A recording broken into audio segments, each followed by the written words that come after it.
Mumbai कस्टम्सनं bank of बडोदाचा पराभव करून एमसीएच्या times झाल क्रिकेट स्पर्धेच्या अ गटाचं विजेतेपद पटकावलं.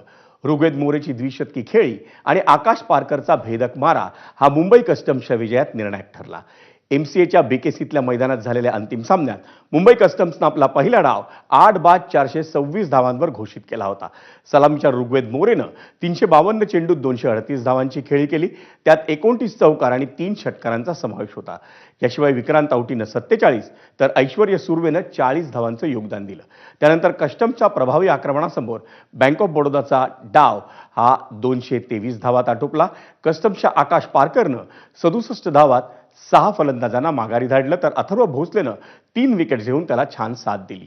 मुंबई कस्टम्सचं गेल्या 3 वर्षातलं हे दुसरं विजेतेपद ठरलं.